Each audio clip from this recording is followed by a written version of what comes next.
In another important story worth your attention today, the 11 pupils who died in a car crash in Carletonville, that's in the west of Johannesburg, are said to be buried in a mass funeral this morning. A combined service for the pupils will take place at Fochville Secondary School, less than 10 kilometers away from where they died in that horrific crash involving their scholar transport last month. The pupils and their driver were killed after a bakkie hit a taxi that they were traveling with to school. Last week, the driver of this bakkie was allegedly collided with the scholar transport, I beg your pardon. He was released on bail of 20,000 rand. Watching these developments is Dludla, who is joining us now live from the funeral service itself. And Calvin, this is really what nightmares are made of for any parent, to bury your child at such an early stage of their life.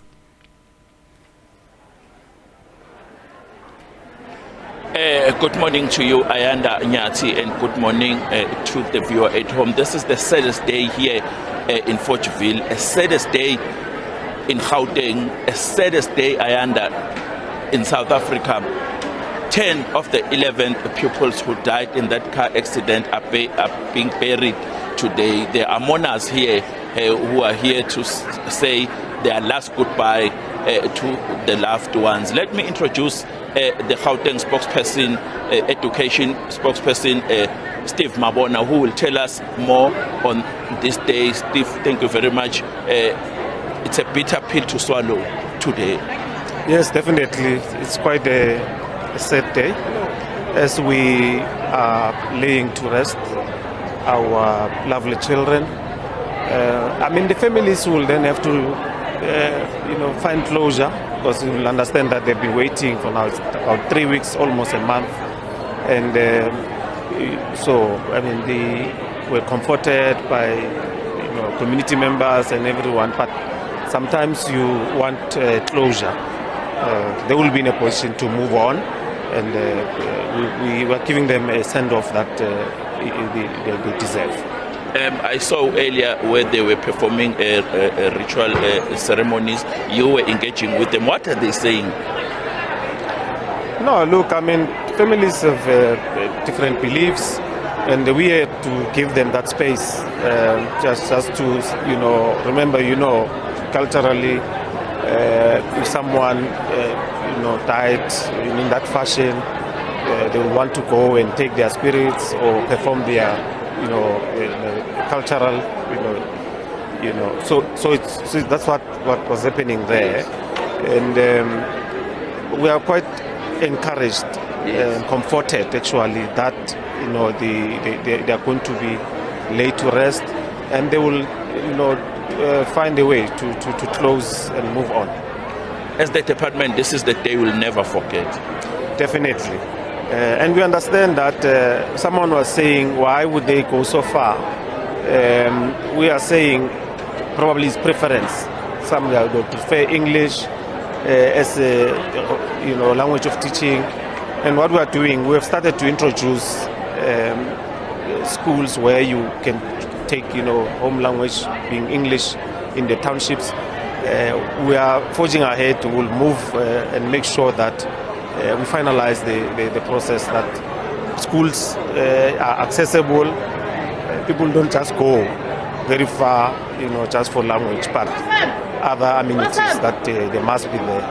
That would be my next question, Steve, because I saw where the ritual cleansing was taking place. It's far from here.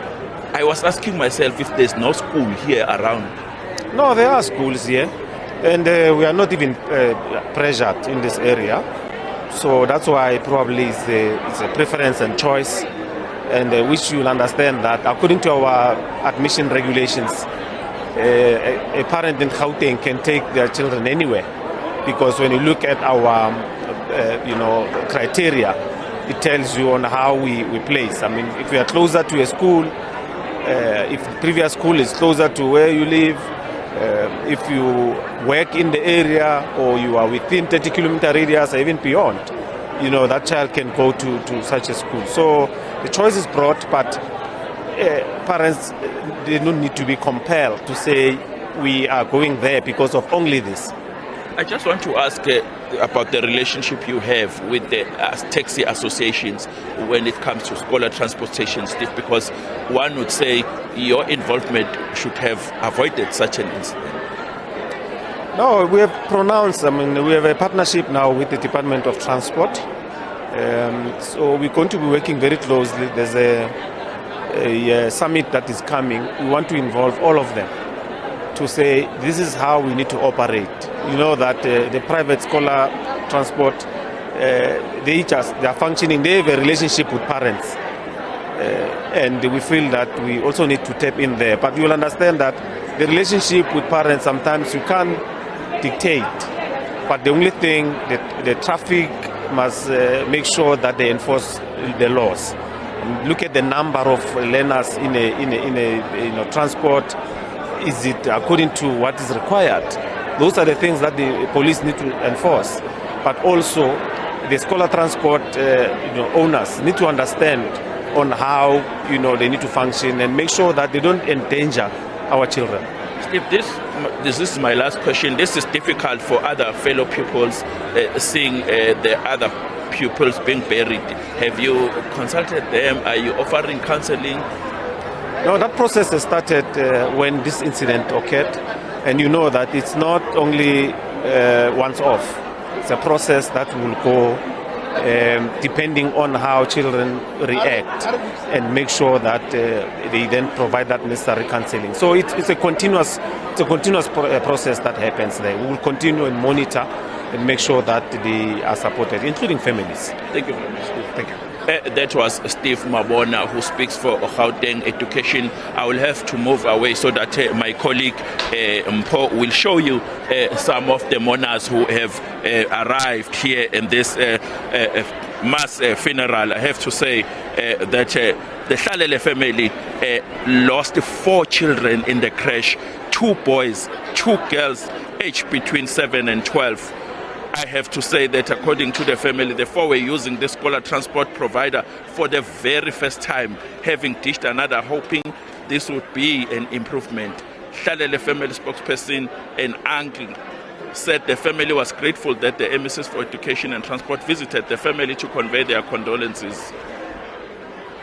The 14-seater minibus that was involved in the crash with the bakkie is believed to have been carrying about 20 pupils, transporting them from Kokosi, Wedela to Rocklands Primary School in Carletonville. 11 learners and the driver of the scholar transport vehicle died in the incident.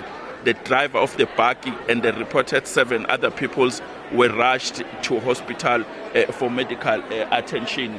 Today, 10 of them are being buried. They are being laid to rest. We are expecting the Premier of the province, Ayanda Nyati, and the viewer at home to be a part of the mourners here.